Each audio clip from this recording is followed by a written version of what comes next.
So let's try to give one person one question until we've gotten everyone to have one question, and we can go around and have more. Start with you, Andrew.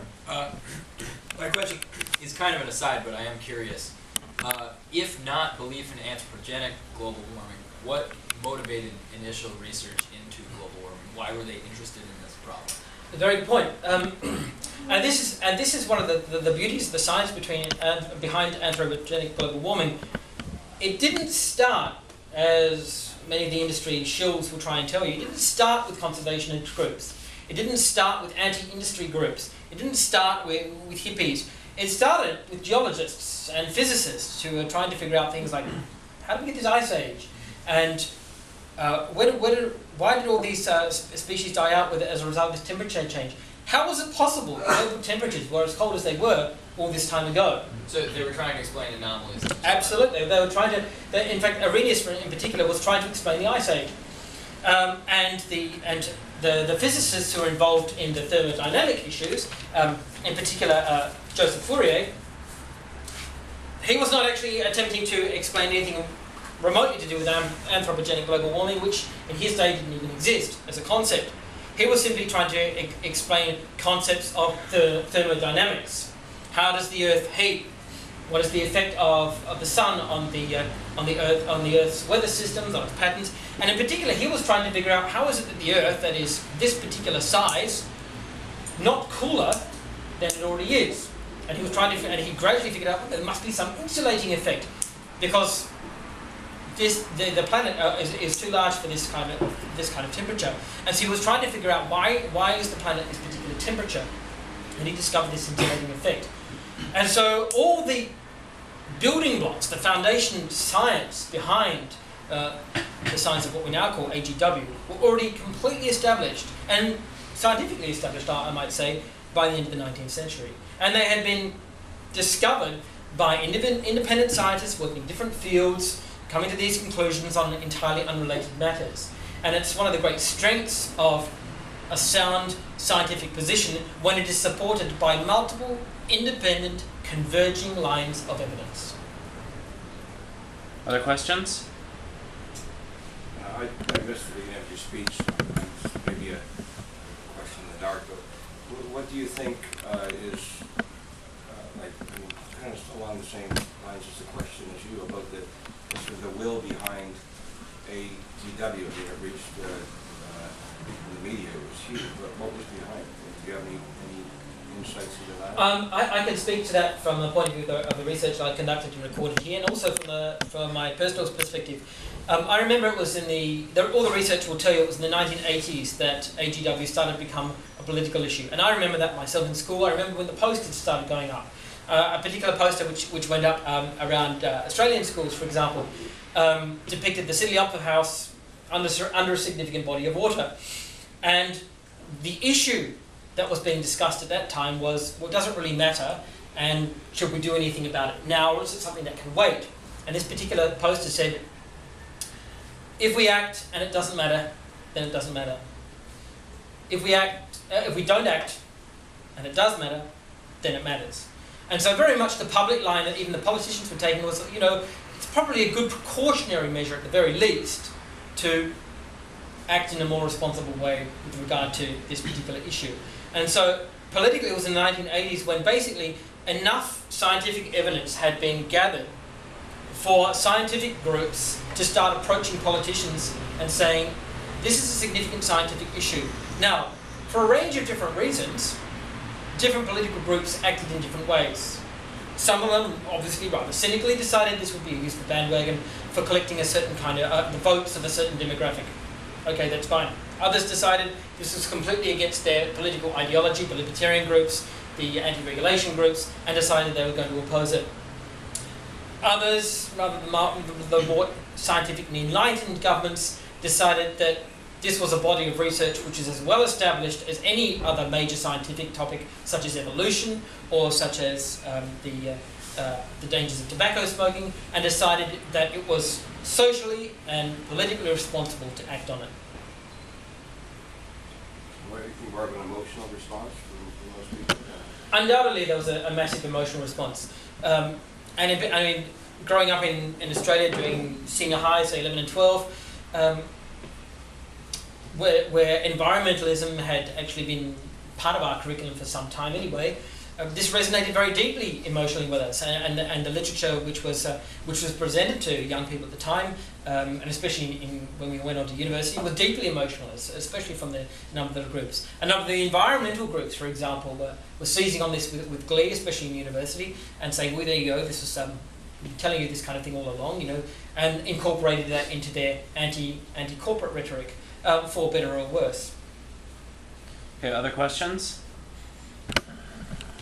But I remember I went through very actually surprising reasoning coming from Alan Watt, who is a very heavy critic of corporations. He said that the global warming, let's say, idea, he said that it came from corporations.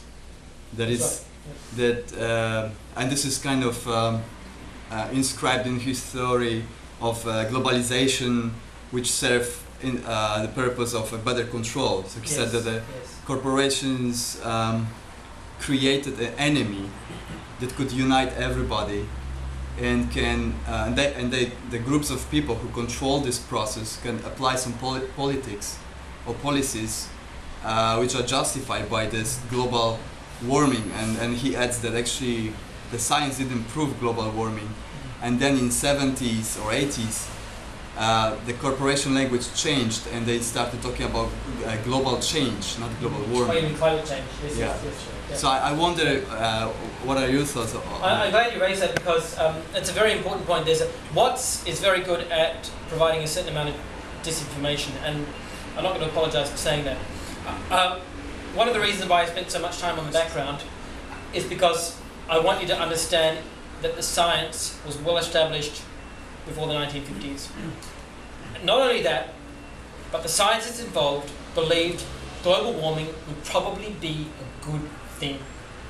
Politically, it was perfectly accepted. Nobody was opposing this. There was some debate as to exactly to what extent human activity would have an influence, or to what extent human activity would contribute to the acceleration of this process. But the science was well established, and people were quite happy with the idea of global warming. They were even happy with the idea of anthropogenic global warming. Nobody was even, there's not even a dispute.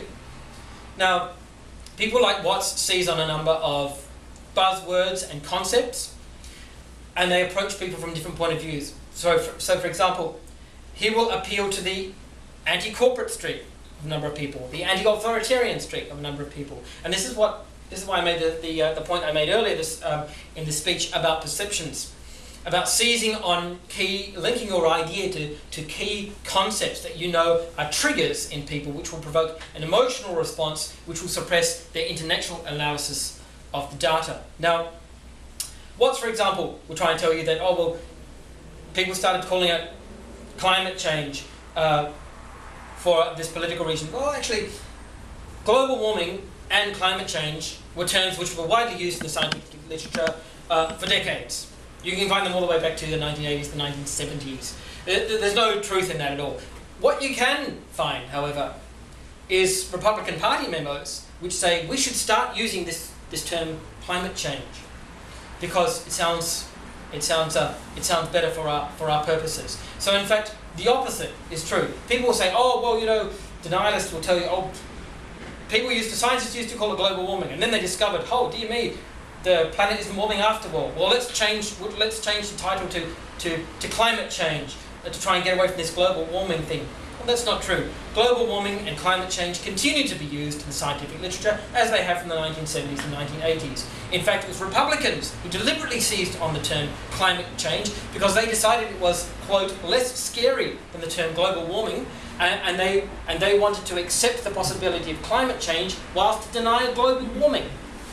So what's important is fact-checking, and in order to do that, you need to look fundamentally at the science and the history. And this is why I've provided this body of research with a number of footnotes providing links to well-established, independent, reliable sources of information. The facts on this are not difficult whatsoever to get. And the idea that the science was agenda-driven in the 1980s or the 1970s for political reasons or from green groups is completely untrue. Tom? discussion. I mean, you've raised some points regarding the Koch brothers. I've seen your article about that, and basically they've been funding a lot of grassroots, from my understanding, a lot of grassroots saying that global warming doesn't exist. You've raised the tobacco industry, and you've given an excellent account of how the tobacco industry knows a lot of information and actually has some scientific data to prove that actually it is harmful. But what you haven't really raised is the global warming issue related to ClimateGate, for example. I mean, if the data was so cut and dry as you claim it to be, now I don't know. The jury's out with me. But why is it that these scientists who are, paid a lot of money by the government to come up with data that proves that it's global warming? Why did there's tons of emails? It's on record. You can see them. It's on record that they're basically omitting information. They're using data that perhaps they're cutting off graphs. They may be missing out stuff. So your question is? My question is that are you aware of the links between corporations and the global warming movement as for example, to make billions of pounds? For example, who have we got? We've got the Inconvenient Truth Al Gore guy. He's said to be a billionaire. And we prove that a lot of what he says is, it's 35 inconvenient errors in his article. So what would be your on the commercial side of global warming? Which it's a valid point, and it's something that I'm planning to address in a follow-up article, which will be formatted in a similar way to this, which I'll also upload to the Facebook forum. The first point is, just because people are making money from something doesn't mean that they don't know the facts, and also doesn't mean that what they claim to be the facts aren't actually true. Regardless of the amount of money that Al Gore may or may not be making through inconvenient misfacts or untruths, the science really doesn't care, and the scientists don't really care either. Arrhenius didn't care, and Tyndale didn't care, and the established body of scientists demonstrates that Al Gore is complete irrelevance. Now, it's undoubtedly the fact that some people are going to try and make money out of the political campaigns and the economic campaigns which are going to result from political decisions made, like carbon taxing, in order to try and mitigate the effects of global warming. However, that's completely irrelevant to the science. None of that actually addresses the science. Now, with regard to the Anglia Research Institute, the Anglia Research Unit, whose emails to which you referred, again, we can take the Anglia Research Unit and all their information and all their emails, and we can quite cheerfully chuck them out the window. It won't make a scrap of difference to the science. Because, and this is the point I made earlier, we have too many other research units over the last 100 years with far too much information for this to be a global conspiracy with everybody manufacturing data. When you have converging lines of multiple independent sources from multiple disciplines, from paleological disciplines, from geology, from physics, and from a range of different scientific disciplines, from independent sources, then it becomes unchallengeable. Now, not only that, there's the simple fact that when we add to this, a number of studies have been carried out, again, similar to the tobacco industry, by corporations which have been doggedly against the idea of anthropogenic global warming. And a number of those key studies have come to exactly the same conclusions as people such as the Anglia Research Unit. Now, and this is public. A couple of major studies, actively funded, unashamedly funded by corporations who have steadfastly resisted the science on anthropogenic global warming, have come to substantially the same conclusions. But why is it then there's 1,000 named and job title scientists who are saying, including the IPCC, one of the IPCC scientists, who's saying, well, you can't you need 150 years to prove whether there's global warming. Great. Or not. All you've got to do is just ask him to show you the proof. So what's the consensus? I mean, there's 1,000, named and job title scientists who saying that global warming isn't cut and dry as you're claiming. So I don't know. There probably is. You can make an even longer list for the number and the number of scientists who deny evolution. But how many scientists have come on record to say that there is global warming, named and job title scientists? The overwhelming number of scientists, peer-reviewed scientists in relevant fields is more than 97%. We need to move on. Sorry, Dan? I was just going to say, you were mentioning about the studies funded by like the Koch brothers That's right. or Koch brothers. Actually, one of them, because he mentioned Anthony Watts. Anthony Watts actually said, I can't remember what his exact words were, but he said this was the best study, BEST, the Berkeley That's right. study. Yep. He said if that one, because this was totally Koch funded. He said, if that one comes up and says, yes, global warming is real, I'm gonna flip. I'm gonna flip, and they did. The best study, I forget which one of the key scientists there. He said he totally swapped his position, and then Anthony Watts immediately began anomaly hunting their study and started doing special pleading and just the. Did you have a question? Oh, sorry, I was kind of responding to those 2 points. But yeah, I wanted to ask, it seems to me that like the corporations, or the sort of the denial industry, they're having a lot of luck with the tobacco and the tobacco denialism, and they're also having a lot of luck with global warming denialism. And my own opinion is actually it's because it's denialism directed at telling us what we want to hear, and kind of playing to our human nature. And do you have any thoughts about that? Oh, absolutely. I mean, the tobacco industry knew that their message to cigarette smokers, no, that's not giving you cancer, was exactly what they wanted to hear. And by the same token, the corporations whose numerous shareholders are going to be directly influenced by economic decisions which the corporations are going to make, definitely want to hear that the corporation they're funding, the corporation with whom they're involved, the corporation on whose revenue they are dependent in a significant way, is doing exactly the right thing and is not contributing to the destruction of the environment on this kind of scale. So I think definitely there's a very strong, powerful emotional message there, just as there is just as a very strong emotional message is hyped by a number of environmental groups, by a number of political groups, for some of them for quite cynical purposes. I mean, let's face it, the facts can be, the presentation of the facts can be presented in such a way as to trigger strong emotional responses, but the facts remain.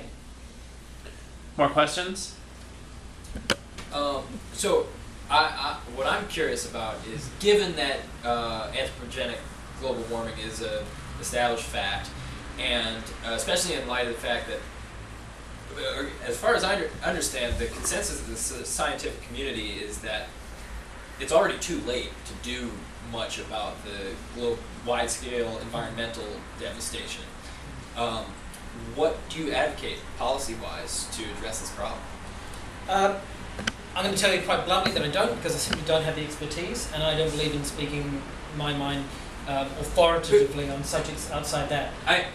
What I will say is that in some way, fundamentally, we need to reduce carbon emissions.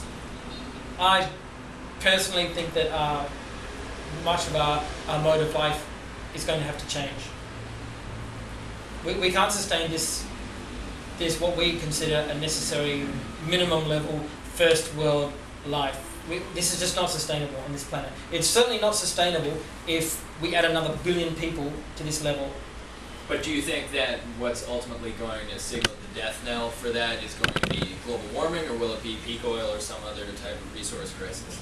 I don't know, but I think a combination of climate change effects, which are going to start to have an economic impact, as in particular crops and and herds are affected are going to contribute to that, as well as a significant plummeting of the availability of key resources.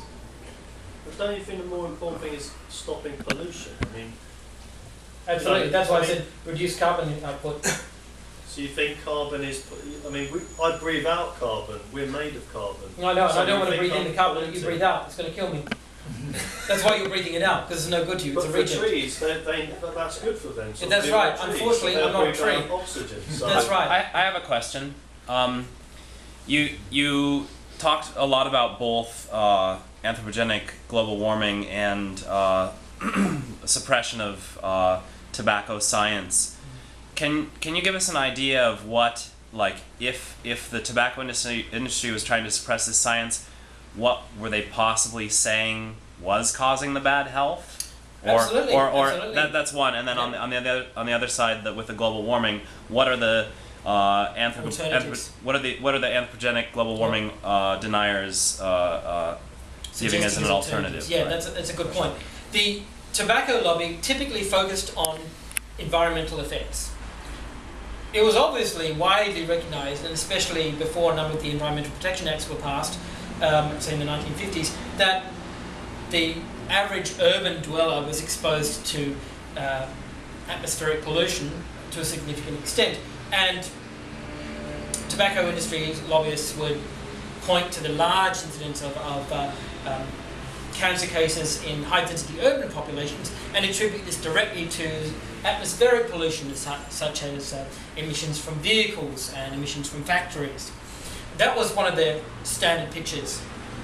With regard to the AGW denialist lobby, one of the links that I've provided here to skepticalscience.com, which provides a very, very useful list of the proposed alternatives, everything from a solar activity to currently unknown atmospheric causes or untimely conjunction of the planets. There are a range of alternative models. The difficulty is they are not supported by this same independent network of multidisciplinary scientific studies.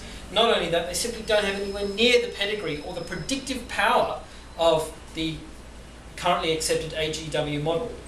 And that predictive power is significant. People were making predictions, scientists were making predictions about AGW in the 19th century. And we can't deny those predictions have been made true. In a link that I provided here, I provided some information to, with regard to one of Callender. Callender made 3 predictions in the 1930s. And then, Gilbert Plas made a number of predictions in the 1950s, and a couple of decades later, all of those predictions had actually come true. That predictive power is significant because it explains not only what is happening now, but if it's making accurate predictions about what happens in the future, then that shows the model is robust. And that's what people really want to know. Well, what is going to happen in the future? Well, when you have a model which over 160 years has demonstrated predictive power, that's the model you should be looking at. Other questions? Do you know, because the age of the I don't even know what to call it, hypothesis is quite long, and then also there has been this series of predictions that have been that have been accurate. Is global warming considered a theory? Because this is something I haven't really. Good question. Global warming is considered a fact. Anthropogenic, the current scientific model of anthropogenic global warming is considered a theory in the same way as gravity and evolution and general relativity. Now, I think we all know that what are called scientific theories in terms of gravity are what we call proxies for reality. We know they are our best fit of observations about reality. They may not necessarily correspond precisely to what is actually true, but they are as good as we can get, and they're relied on as proxies. And when they have predictive ability, it demonstrates that we are definitely on the right track. Does it not also show that there's a possibility that there's something we don't understand about what's going on?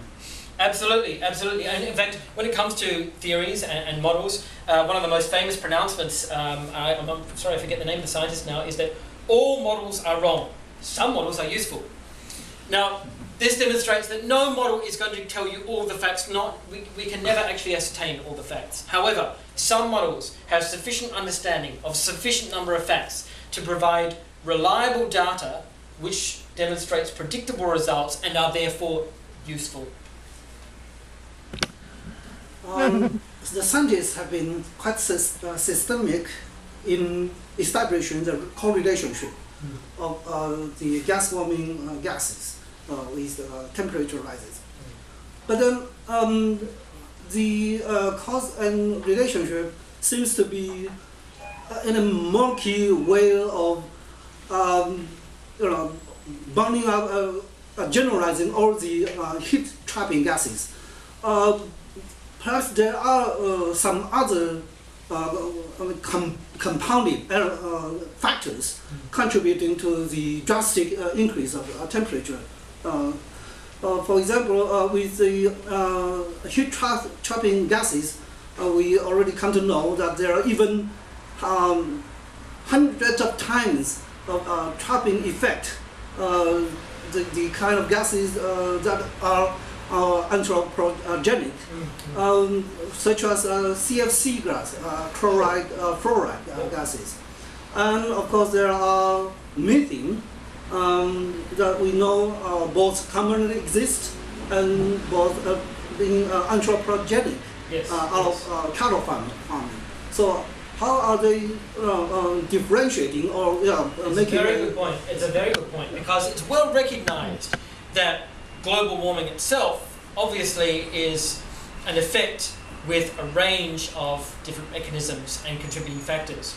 What is significant, and this is why AGW is considered a separate issue, is that there is a demonstrable body of science which has established that a particular form of, a particular body of causes, or a particular body of gases in particular, which are significantly generated by humans and have been significantly generated by humans from a particular time, correlates entirely reliably with an unprecedented increase in temperature and change in atmospheric conditions. Now, that's the brief version. You'll find a specific answer to that question at this site, Skeptical Science, where you'll find it discussed in considerably more detail than I can go into at the moment. But the bottom line is that although there are a number of compounding factors, there is sufficient science to demonstrate that one particular factor is contributing significantly, a lot more than others, and this particular factor simply did not exist in the rest of recorded human history. So, do you think it's significant? I mean, the cause. Do you think that's significant in terms of us trying to predict the future, or to suppress global warming, or is it the effect is the effect, no matter what the cause is? Is there different models? Like in different models, does the effect or the future or the projected effect? Are you saying are there models which predict different outcomes, taking different outcomes? Okay. There has been research predicted. There have been research and models proposed which are, for example, there have been models proposed about how the world should look like today if anthropogenic global warming is not true, right? And ice core data provides a very good benchmark. People who talk about, well, the Earth has always cooled and warmed, of course it has. Yes, climate has always changed, sure.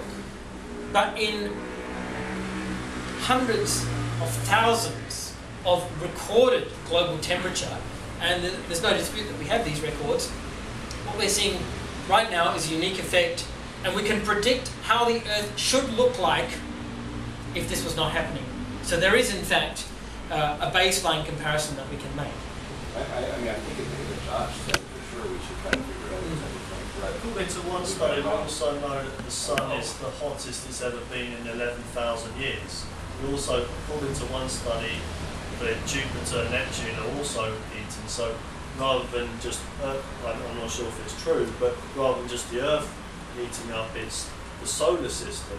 What would be your response? Yeah, have you heard about that? Is it the sun? I Solar have, warming? Sorry, I just wanted to make sure that I've completed answering this question first. Maybe I'm talking too low. Sorry, mate. I was going to actually lead to a question there. I was wondering in terms of like, what should we be doing? Okay, I mean, each of us make a decision on whether it's us or, I mean, if it's not us, I mean, like you said, the poster, if it's not us, Sure. then, and if we do something, then no harm, no foul. If it's us, and we don't do anything, then, you know, we're responsible. So in terms of taking action, what do you think? Like, without having to put the scientist hat on. Yeah, sure. Okay, that's a valid question. From my personal point of view, all we have to do as individuals in order to make a difference, and whether or not it's related to whether or not AGW is actually correct, is do the things which make this our local environment a cleaner and healthier place to live. Now, from my point of view, whether or not the science of anthropogenic global warming is true, I want a cleaner, healthy environment. So, from my point of view, that's a good aim. And it's extraordinarily helpful that this correlates particularly well with reducing the kind of emissions which lead to, according to scientific models, anthropogenic global warming. So from my point of view, these two aims converge very nicely. There's no good reason not to do it as far as I'm concerned. I'm fairly sure we would all like a cleaner, healthier environment. I know Taipei doesn't look quite the way I would like it to look. Sorry, I do want to come to Tom's question because it was a valid question. Yeah, maybe you can talk about two different things. Okay. One, the solar warming, and another. I've seen two different videos talking about different groups taking ice core samples and that they have differentiating data. Can you talk about those two things? Right. Okay. Regardless of what the sun is doing now and the rest of the solar system, none of the planets that we're looking at have an atmosphere like Earth's. None of them are experiencing the same feedback mechanism. None of them are experiencing this kind of process that has been well documented for 160 years. And significantly, this particular process is on record as having started in the 19th century when the sun was doing something completely different. Not only that, but as you'll find that particular question about the influence of the sun and the issue of the other planets in the solar system addressed on this skeptical science one. They have a list about the 10 major alternative theories or counterpoints, and they're discussed from a pro and con point of view, so that it's quite a balanced presentation. With regard to the ice core samples, I can direct, for detailed information, I can definitely direct you again to here. Now, in terms of a brief response, no reliable model ever rests on one point of data. So if there's a dispute about how to interpret this particular body of ice core data, the answer is the interpretation which best matches the conclusions of all these other independent pieces of data, the geological data, the paleological data, the physical data, and the other paleo-environmental data. So that's the key, and this is why this understanding this massive network of multidisciplinary, independent scientific studies across the world is so important. This is a network here, and this is why it's extremely robust. It has been checked and cross-checked. Why don't you go ahead and conclude? Okay, I'm going to make basically one point, and that is that and I'm guessing here, so pardon me for doing that, generalizing, as individuals who are probably most likely to be insufficiently credentialed, academically informed on this particular subject, I want to assure you that doesn't really matter. It's not. I can entirely capable of holding an opinion on a subject concerning which I'm not academically informed. However, when it comes to getting at the facts, what is extremely important is, and I'm going to repeat this phrase, multiple lines of evidence from independent sources, which are multidisciplinary, which have demonstrated a robust non-falsifiability over time. That is to say that over time they have withstood numerous attempts to prove them wrong, and that's what we should be looking at. And if we're looking at whether or not the science of AGW is settled or whether it's reliable, we should make a comparison with another scientific model, any other scientific model that we as individuals do actually accept. Now, my personal benchmark is evolution, and I find that works quite well for a lot of people. I don't know so many people who don't accept that. Or gravity, for example. There are a number of models which have withstood the test of time, not only because they explain the facts in a very good way, not only because, despite numerous attempts to disprove them, they have remained robust and unfalsified, but also because multiple lines of independent evidence actually contribute to proving them again and again. And that's what we should take away. This is not a matter of submitting our personal opinion to the person in the white lab coat. It's not a matter of subjecting ourselves either to corporations or to authoritarian governments. From my point of view, the bottom line, this is about our understanding of reality. And we should actually apply exactly the same principles in our assessment of this subject as we do to the rest of our lives, whether it's walking down the street or making a personal decision about our finances. We all personally have rules of determining evidence and facts on which we rely on a day-to-day basis. And they get us through the day and they stop us being killed. So they're probably quite reliable, and we should probably use them when we approach this kind of subject. Okay, thank you, Jonathan.